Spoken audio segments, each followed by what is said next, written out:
हिमाचल में रिकॉर्ड तोड़ने लगी गर्मी। शिमला में भी सड़क पिकअप पलटी। हिमाचल कैबिनेट मीटिंग आज। तबादला आदेशों को हिमाचल हाईकोर्ट में चुनौती। सोलन की बद्दी में मिली लाश। नहीं सूरज पाया सीमेंट विवाद, केंद्रीय मंत्री अनुराग ठाकुर से मिले ट्रांसपोर्टर। हिमाचल मंत्रिमंडल की बैठक खत्म, केवल 2 एजेंडा आइटम पर हुई चर्चा। हिमाचल प्रदेश के कई शहरों में फरवरी में ही गर्मी रिकॉर्ड तोड़ने लगी है। मशहूर पर्यटन स्थल मनाली में अधिकतम तापमान 17 डिग्री सेल्सियस पहुंच गया। आज से पहले कभी भी मनाली में फरवरी तक इतना तापमान नहीं पाया गया। धर्मशाला में भी अधिकतम तापमान 26 डिग्री पहुंच गया। धर्मशाला में भी 15 फरवरी तक कभी इतना तापमान नहीं हुआ। प्रदेश में इस बार सर्दियों में अच्छी बारिश बर्फबारी नहीं होने से अधिकांश शहरों का तापमान सामान्य से 9 डिग्री सेल्सियस तक अधिक हो गया। हैरानी की बात है कि बिलासपुर का अधिकतम तापमान 30 डिग्री सेल्सियस तक टच कर गया। यह सामान्य से 8 डिग्री अधिक है। हालांकि मौसम विभाग के पास बिलासपुर के पिछले कुछ सालों के तापमान का रिकॉर्ड नहीं है। बताया जा रहा है कि बिलासपुर में भी आज तक का यह रिकॉर्ड तापमान हो सकता है। प्रदेश के ज्यादातर शहरों के तापमान में बीते 4 दिनों के दौरान 12 डिग्री सेल्सियस तक उछाल आया है। प्रदेश में फरवरी के पहले पखवाड़े में लोग कड़ाके की सर्दी से जूझते हैं, मगर इस बार सर्दियों में अच्छी बारिश बर्फबारी नहीं होने से गर्मी अभी से लोगों को चिंता में डाल रही है। मौसम विभाग के अनुसार एक दिन पहले तक 17 फरवरी से बारिश बर्फबारी की संभावना बन रही थी, लेकिन ताज़ा बुलेटिन में अब 18 फरवरी तक मौसम साफ रहने का अनुमान है। 19 फरवरी को कुछ स्थानों पर हल्की बारिश बर्फबारी हो सकती है। राजधानी शिमला में एम्बुलेंस रोड पर देर रात एक पिकअप पलट गई। इसमें पिकअप ड्राइवर को चोटें आई है। छोटा शिमला धोबी घाट पर रेत से लदी पिकअप सड़क पर ही असंतुलित होकर पलट गई। इससे सड़क पर लंबा जाम लग गया। देर रात केन मंगवाई गई और इसके बाद ही वाहनों के लिए सड़क को खोला गया। छोटा शिमला सचिवालय से मल्याणा धोबी घाट और भट्टा कुफर को जोड़ने वाली इस सड़क की हालत काफी खस्ता है। इसकी ना तो मरम्मत की जा रही है और ना ही इसके रखरखाव के लिए बजट का प्रावधान किया गया है। इस सड़क से SJVN और अन्य दफ्तरों के कर्मचारी भी सफर करते हैं। ऐसे में यहाँ दुर्घटना होने की संभावना भी बनी रहती है। पिकअप के पलटने से इसमें लदा हुआ सारा रेत सड़क पर गिर गया। ऐसे में अब यहाँ पर गाड़ियों के और ज्यादा स्किड होने का खतरा बन गया है।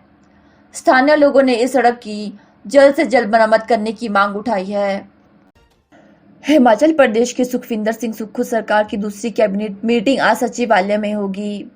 इसमें महिला को 1500 रुपए प्रति माह देने, OPS बहाली को SOP, विधानसभा के बजट सत्र की तारीखों, स्टाफ सिलेक्शन कमीशन हमीरपुर की बहाली, 1 लाख नौकरियां और पूर्व सरकार द्वारा खोले गए शिक्षण संस्थानों को बंद करने के मसलों पर चर्चा की जाएगी। प्रदेशवासियों की नजरें खासकर महिलाओं को 1500 रुपए और युवाओं को 1 लाख नौकरियां देने की गारंटी पर टिकी हुई है, क्योंकि गत 13 जनवरी को कैबिनेट मीटिंग में मुख्यमंत्री सुखविंदर सिंह सुक्खू ने इन दिनों गारंटियों को पूरा करने के लिए सब कैबिनेट गठित की थी। इंडस्ट्री मिनिस्टर हर्षवर्धन चौहान की अध्यक्षता वाली सब कैबिनेट 1 लाख नौकरियों के मामले में विभागों से पूरी डिटेल नहीं जुटा पाई। लिहाजा इस मसले पर आज चर्चा के बाद सरकार सब कैबिनेट को कुछ और समय दे सकती है। महिलाओं को 1500 रुपए प्रति माह की गारंटी पर हेल्थ मिनिस्टर धनीराम शांडिल की अध्यक्षता वाली सब कैबिनेट सिफारिशें तो तैयार कर चुकी है, मगर कुछ डाटा अभी इकट्ठा किया जाना बाकी है। 1500 रुपए देने के फॉर्मूले पर कैबिनेट में चर्चा संभावित है और इसका ऐलान आगामी वित्तीय वर्ष के बजट भाषण में भी किया जा सकता है।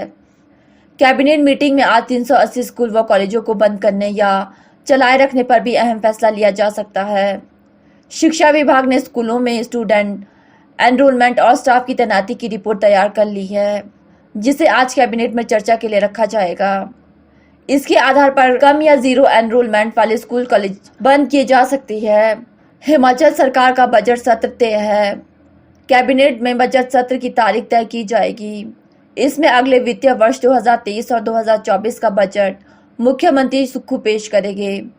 कैबिनेट में प्रदेश के ग्रामीण क्षेत्रों में town and country planning act के मुताबिक भवन निर्माण की हाईकोर्ट द्वारा लगाई गई शर्त पर भी चर्चा की जा सकती है। हिमाचल प्रदेश हाईकोर्ट में रिकॉर्ड पेश करने से पहले ही शिक्षा विभाग ने तबादला आदेश रद्द कर दी है। राजनीतिक सिफारिश पर हुए तबादला आदेशों को हाईकोर्ट के समक्ष चुनौती दी गई थी। अदालत ने इस मामले से जुड़े रिकॉर्ड को तलब किया था। बुधवार को सरकार की ओर से अदालत को बताया गया कि याचिकाकर्ता के तबादले आदेशों को रद्द कर दिया गया है। याचिकाकर्ता दीपिका ने याचिका के माध्यम से अदालत को बताया था कि वह नाहन में शारीरिक शिक्षक के पद पर तैनात है। 4 फरवरी 2023 को शिक्षा विभाग ने उसका तबादला राजकीय वरिष्ठ माध्यमिक पाठशाला भरोग बनेरी किया। उन्होंने आरोप लगाया कि उनका तबादला नाहन विधानसभा क्षेत्र के विधायक अजय सोलंकी की सिफारिश पर किया गया है। याचिकाकर्ता ने दलील दी थी कि इन तबादला आदेशों में कोई भी जनहित और प्रशासनिक जरूरत नहीं थी। उन्होंने आरोप लगाया था कि याचिकाकर्ता का तबादला नगेंद्र सिंह को समायोजित करने के लिए किया गया। याचिकाकर्ता ने अदालत को बताया कि 20 अप्रैल 2021 को भी उसका तबादला राजनीतिक सिफारिश पर किया गया था, जिसे हाईकोर्ट ने रद्द कर दिया था। लेकिन 4 फरवरी 2023 को दोबारा से उसे राजनीतिक सिफारिश के आधार पर स्थानांतरित किया गया है। याचिकाकर्ता ने आरोप लगाया था कि दोबारा से राजनीतिक सिफारिश पर उसका तबादला हाईकोर्ट के निर्णय की अवहेलना है। हाईकोर्ट ने 13 फरवरी 2023 को याचिकाकर्ता के स्थानांतरण से जुड़े रिकॉर्ड को तलब किया था और मामले की सुनवाई 15 फरवरी को निर्धारित की थी। अदालत में रिकॉर्ड पेश करने से पहले ही शिक्षा विभाग ने 14 फरवरी को नगेंद्र सिंह और दीपिका के तबादले आदेशों को रद्द कर दिया। हिमाचल प्रदेश के सोलन जिले के औद्योगिक क्षेत्र बद्दी के चार मांजरी में आलंबिक चौक के पास नाले में एक युवक का शव मिला। राहगीरों ने नाले में युवक का शव होने की सूचना बरोटीवाला पुलिस को दी। सूचना मिलते ही बरोटीवाला पुलिस की टीम मौके पर पहुंची और नाले से युवक के शव को बाहर निकाला। डीएसपी बद्दी प्रियंक गुप्ता ने बताया कि तलाशी में युवक की जेब से कुछ पैसे और एक पर्ची मिली, जिस पर 2 मोबाइल नंबर लिखे थे। प्लम्बर के मोबाइल नंबर पर फोन करने पर पता चला कि युवक गुप्ता प्रॉपर्टी न्यू टाउन का रहने वाला है। जानकारी मिलते ही प्लम्बर ने मृतक युवक के पिता को सूचित किया। मृतक युवक की पहचान आशीष वासुदेव के रूप में हुई है। युवक एक निजी उद्योग में काम करता था और वह अपने पिता के साथ न्यू टाउन में रहता था। सूचना मिलते ही मौके पर पहुंचकर मृतक युवक के पिता ने शव की शिनाख्त की। पिता ने बताया कि बुधवार को आशीष अपनी सैलरी लेने गया था, लेकिन रात को वापस नहीं लौटा। गुरुवार सुबह उसका शव नाले में मिलने की सूचना मिली। बरोटीवाला पुलिस ने शव को कब्जे में पोस्टमार्टम के लिए नालागढ़ अस्पताल भेज दिया। युवक के शरीर पर चोट के कोई निशान नहीं मिले। डीएसपी ने बताया कि नाले में गिरने के चलते युवक के नाक पर घाव के निशान मिले हैं। पुलिस ने मृतक युवक के शव को कब्जे में लेकर पोस्टमार्टम के लिए नालागढ़ अस्पताल भेज दिया। पोस्टमार्टम रिपोर्ट आने के बाद ही मौत के असली कारणों का पता चल पाएगा। सीमेंट विवाद सुलझता हुआ नजर नहीं आ रहा। रेट को लेकर अदानी समूह व ऑपरेटरों के बीच सहमति बनती नजर नहीं आ रही। सरकार की मध्यस्थता के बावजूद भी मामला सुलझ नहीं पाया है। अब ट्रक ऑपरेटर आज केंद्रीय मंत्री अनुराग ठाकुर से मिले और उनसे हस्तक्षेप कर मामले को सुलझाने की मांग उठाई। केंद्रीय मंत्री अनुराग ठाकुर ने कहा कि ट्रक ऑपरेटर हमारे परिवार के सदस्य हैं और जिस प्रकार से सीमेंट फैक्ट्री बंद होने से हिमाचल प्रदेश और ट्रक ऑपरेटरों को बड़ा घाटा हुआ है, यह गंभीर स्थिति है। मैंने सुबह मुख्यमंत्री सुखविंदर सिंह सुक्खू एवं उनकी कैबिनेट से बात करी है और जल्द ही इस समस्या को समाप्त करने के लिए समाधान निकाला जाएगा। बरमाणा दाड़ला घाट के सभी ट्रक ऑपरेटर्स ने जो पिछले लगभग 2 महीने से हड़ताल पर चल रहे हैं, जहां एक और प्रदेश को वहीं पर इन सबके परिवारों को भी नुकसान हुआ है और इनकी जो समस्याएं हैं रेट को लेकर, ढुलाई को लेकर, उन सब में हमने विस्तार में बातचीत भी की। जहां एक और राज्य की सरकार प्रयास कर रही है, अभी तक किसी नतीजे पर हम लोग नहीं पहुंच पाए। वहीं पर मैंने भी कहा है कि ये केवल ट्रक ऑपरेटर नहीं, ये हमारे परिवार का एक हिस्सा है, हिमाचल के सभी निवासी हैं और इन सब के परिवार इनके इस कामकाज के ऊपर ही आधारित हैं, निश्चित। और कुल मिलाकर कहीं ना कहीं एक सकारात्मक सोच के साथ दोनों ही पक्षों को इसका रास्ता निकालना चाहिए। ट्रक ऑपरेटर्स ने भी इस पर हामी भरी है और मुझे पूर्ण विश्वास है कि जो औद्योगिक घराना है वो भी कदम आगे बढ़ाकर इस टकराव की स्थिति को ख़त्म करेंगे और हम सब लोग इसमें सकारात्मक भूमिका निभाएंगे। इसमें राजनीति का कोई स्थान नहीं है, क्योंकि ये हमारे अपने ट्रक ऑपरेटर्स के रोजगार का, स्वरोजगार का संबंध इससे सीधा जुड़ा हुआ है। और वही नहीं, इसके साथ जो सड़क पर ढाबे हैं या बाकी सब सुविधाएं हैं, पेट्रोल पंप से लेके, उन पर भी इसका बड़ा भारी असर पड़ता है। प्रदेश की अर्थव्यवस्था पर भी किसी कारखाने के बंद होने से फ़र्क पड़ता है। हज़ारों मजदूर अगर बेरोजगार होते हैं तो उसका भी बड़ा नुकसान होता है। इसलिए हम कोई ऐसी स्थिति नहीं चाहते जहां देश और प्रदेश दोनों का नुकसान हो। दोनों पक्षों से बात करेंगे। हालांकि प्राथमिक जिम्मेदारी, मूलतः जिम्मेदारी राज्य की सरकार की है, लेकिन जैसा मैंने कहा, सकारात्मक भूमिका हम सबकी रहेगी। हम बातचीत करके समस्या का हल निकालेंगे। सर, दिल्ली में आप भी बातचीत करेंगे अडानी प्रबंधन से, या ऐसी पहल आपकी तरफ से भी होगी ताकि ये जो गतिरोध है ये? मैंने आज सुबह भी जब मैं पहुंचा तो मैं माननीय मुख्यमंत्री जी और उनके मंत्रिमंडल से मिला। वहां पर भी मैंने अनुरोध किया कि इस विषय को लेकर गंभीरता और हो, हल और जल्दी निकले, ज़्यादा लंबा समय ना देकर कुछ ऐसे कदम उठाएं जिसके कारण ये टकराव की स्थिति खत्म हो और ट्रक सड़कों पर दौड़ते नज़र आएं, कारखाना चलता नज़र आए, राज्य की सरकार का खजाना भी भरे, तो वहीं पर ट्रक ऑपरेटर्स के खाते में पैसा आए ताकि वो किस्तें चुका सकें और परिवार को भी पाल सकें। ठीक है।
आज कैबिनेट की बैठक हुई।